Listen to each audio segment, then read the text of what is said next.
अगर अब ट्रंप इस हद तक फेवर कर रहे हैं और हमारे लीडर्स की तारीफ कर रहे हैं तो ये बात पाकिस्तान के हक में किस कदर जा रही है? रसूल बख्श रईस साहब, ऐसे मौके पर जब मुज़ाकरात किसी नतीजे पर पहुंचते हुए हमें दिखाई नहीं दे रहे, एक के बाद दूसरा दौर हो रहा है, तवील बैठकें हो रही हैं लेकिन बात बनती हुई दिखाई नहीं दे रही है, और अगर ट्रंप साहब की एंट्री हुई है तो फिर इस एंट्री का कितना फ़ायदा होगा हमें? देखिए, बात यह है कि सफारतकारी में तो पाकिस्तान ने काफ़ी पेशकदमी की है और बहुत अच्छी हमें कामयाबियां हासिल हुई हैं, लेकिन वो ज़्यादातर कामयाबियां अभी तक हमें भारत के हवाले से हैं कि उनका मुंह भी बंद हो गया है और उनका गुरूर भी खाक में मिल गया है। और उनकी जो एक अरसे से एक पॉलिसी थी पाकिस्तान को आइसोलेट करने की, वो दम तोड़ चुकी है कि पाकिस्तान इस वक्त दुनिया के तमाम ताकत के मराकज़ से कनेक्टेड है। और रीजनली भी आप देखें कि चीन के साथ, सऊदी अरब के साथ, कतर के साथ, गल्फ़ रियासतों के साथ, सब के साथ हम जुड़े हुए हैं।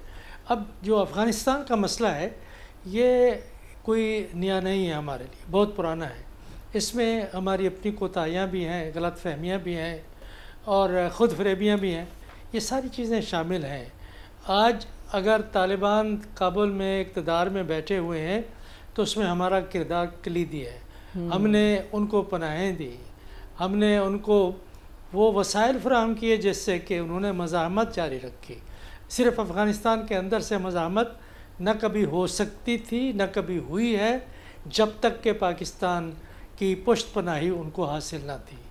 और ये उसके लिए वो उसको कुछ भी मानने के लिए तैयार नहीं है। हमें उनसे मनवाने की अब ज़रूरत नहीं है, हालात बदल चुके हैं। अब यह है कि हमें इससे सबक भी सीखना चाहिए और साथ कुछ ऐसी हदें हैं, ऐसी रेड लाइंस हैं जो हमें ड्रा करनी चाहिए और वो हम कर चुके हैं।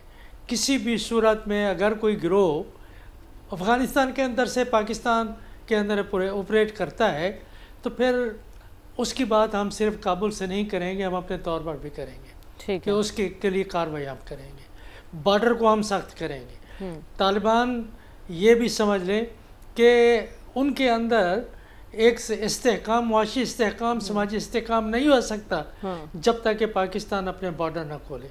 एक चीज़ ये बातें तो इस बैठक में हुई होंगी ना, उनको रियलाइजेशन करवाने की कोशिश की गई होगी, लेकिन वहाँ से अभी तक कोई मस्बत जवाब नहीं आ रहा। इसकी वजह क्या है? उसकी बुनियादी वजह यह है कि ये हमेशा गलतफहमियों में मारे जाते हैं।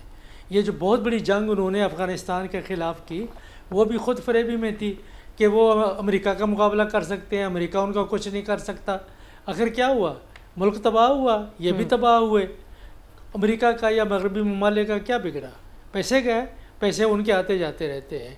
बात यह है कि पाकिस्तान 25 करोड़ की एक बहुत बड़ी मार्केट है जो अफ़गानिस्तान को मुहैया है हर चीज़ की ख़रीदो फरोख्त के लिए। अगर हम ये बंद कर दें जिस तरह हमने बंद की हुई है, कहाँ जाके बेचेंगे? यहाँ हिंदुस्तान में तो नहीं जा सकते। उनकी जो ख्वाहिश है ले जाएं, समंदर के रास्ते ले जाएं, बाय एयर भी ले जाएंगे तो हमारी सरहदें कब, हमारी हवाई सरहद को उससे गुजरना होगा। तो ये जो दबाव हमने डाला हुआ है इसको बढ़ाना चाहिए। उसके अंदर से जो ताजिर हैं, जो प्रोड्यूसर्स हैं, ख़ुसूसी तौर पे जो एग्रीकल्चरल गुड्स हैं जो पाकिस्तान में आती हैं, फ्रूट हैं, वेजिटेबल्स हैं, बाकी चीज़ें वहाँ से आती हैं, वो नहीं शोर मचाएंगे कि आप हमारे खिलाफ क्या कर रहे हैं। Exactly. ये तो अपना हाथ काट रहे हैं। तो ये इसलिए दबाव अंदर से उनके खिलाफ बढ़ेगा। हम ये शाख बर्दाश्त कर सकते हैं कि अफ़गानिस्तान से कोई सब्ज़ी और फ्रूट नहीं आ रहा, उसी किस्म की सब्ज़ियाँ और फ्रूट यहाँ पाकिस्तान में हो जाते हैं। कोशिश तो हमें ये करनी चाहिए कि मामला सुलझ जाए, लेकिन जिस किस्म का वो मिजाज है वो वही है जो TTP का है। नज़रियाती तौर पर ये फ़िरका जो इस वक्त वजूद में आ चुका है ये अफ़गानिस्तान के अंदर, और उसके तारीख़ी ताने बाने पाकिस्तान में भी मिलते हैं कुछ हलकों से, वो आसानी से बात नहीं मानते। ये इनमें फ्लेक्सिबिलिटी, लचक, प्रैग्मेटिज़म, अक्ल व दानिश, फ़हम व अदराक, तारीख़, फ़लसफ़ा, ये तमाम चीज़ें उनके लिए बेमानी है। और उसको इस किस्म के लोग फिर तारीख़ के माथे के ऊपर एक धब्बा होते हैं और वो तारीख़ ख़ुद ब खुद अपने माथे से इस किस्म के धब्बों को मिटा भी सकती है, मिटाती भी रहेगी और मिटाया भी है। अब ये देखेंगे कि इनके साथ क्या ऐसे मौके पर अगर सदर ट्रम्प कह रहे हैं कि हम मिलकर इसे जल्द खत्म करवा लेंगे, तो फिर वो क्या सोच रहे हैं? इस जुमले के पीछे क्या है? उनका अगर चीज़ है तो वो गालिबन जो वहाँ पे उन थोड़ी देर के लिए रुके हैं कतर में, तो कतर की वसातत से वो दबाव डालने की उन पर कोशिश करेंगे, तो कतर पे के ऊपर डालेंगे कि आप तालिबान के ऊपर दबाव डालें। देखिए, कतर ने एक राहदारी उनको फराहम की हुई है, दफ्तर फराहम किया है, उनके बड़े एहसानात हैं। आज भी वहाँ से उड़ के कहाँ जाते हैं, गल्फ़ की रियासतों में जाके वो दुनिया में तिजारत भी करते हैं वहाँ से, उन रास्तों से, और फिर दुनिया से भी जुड़े हुए हैं कि वो रास्ते बंद भी उनके लिए हो सकते हैं। अभी तो कोई इम्कानात ऐसे नहीं है, लेकिन वो अपना वज़न तो डाल सकते हैं किसी किस्म के हल के लिए, एक ऐसा हल जो पाकिस्तान को काबिल कबूल हो। कोई ऐसा हल हमें काबिल कबूल हरगिज़ नहीं होगा, हरगिज़ नहीं होना चाहिए कि वहाँ पे दहशत गर्दों को खुली छुट्टी हो और वो हमारी सरहदें अबूर करके हमारे अंदर आके हमारे सिक्योरिटी फोर्सेज या हमारे शहरियों के ऊपर हमले करें। तो उसके लिए उसके लिए हम तैयार हैं, जो भी उसके लिए कुर्बानी देनी पड़ेगी। अब हमने उसके पीछे नहीं हटना है, तो अब मेरा ख्याल है कि तालिबान को हटना होगा। ठीक है, अब हटना होगा तो उन्हें पीछे हटना होगा, हम किसी भी किस्म का कॉम्प्रोमाइज़ नहीं करेंगे। रसूल बख्श रईस साहब, आपकी नज़र में तमाम अजला में जरगों का ऐलान क्या पॉलिटिकल मोबिलाइजेशन के लिए है या फिर हकीकी मानों में सूबे में अमन अमान की सूरत हाल बेहतर करना मकसूद है? मेरे ख्याल में दोनों चीज़ें हैं, ये बिल्कुल अलहदा दो मुतसादिम बातें नहीं हैं। पहली बात तो यह है कि Tehreek Insaf grass root politics कर रही है। अच्छा। कि ज़मीन पे खड़े हो के आवाम के साथ अपने आप को जोड़ रही है, और इससे ज़्यादा मजबूत बुनियाद किसी भी सियासी जमात के लिए उसके हाल और मुस्तकबिल के लिए बेहतर नहीं हो सकती। साथ जो वो बातें कर रहे हैं वो बहुत आम है, कि जो बातें मैंने सुनी हैं उन्होंने यही कहा है कि हम पाकिस्तान से मोहब्बत करते हैं, पाकिस्तान के वफ़ादार हैं। ये कवालियों के अंदर अगर इस किस्म की मोबिलाइजेशन होती है जिसके बारे में कि हमें कोई शकूक नहीं है, लेकिन ये बातें जब वो करते हैं तो ये बहुत अहम है इस तनाजुर में कि वहाँ पे दहशतगर्दी की फ़ज़ा मौजूद है और उनके वहाँ पे कुछ इस किस्म के अनासर कबायली अजला में भी मौजूद हैं। वो साथ ये भी कह रहे हैं कि हम अमन अमान चाहते हैं, हम तरक्की चाहते हैं।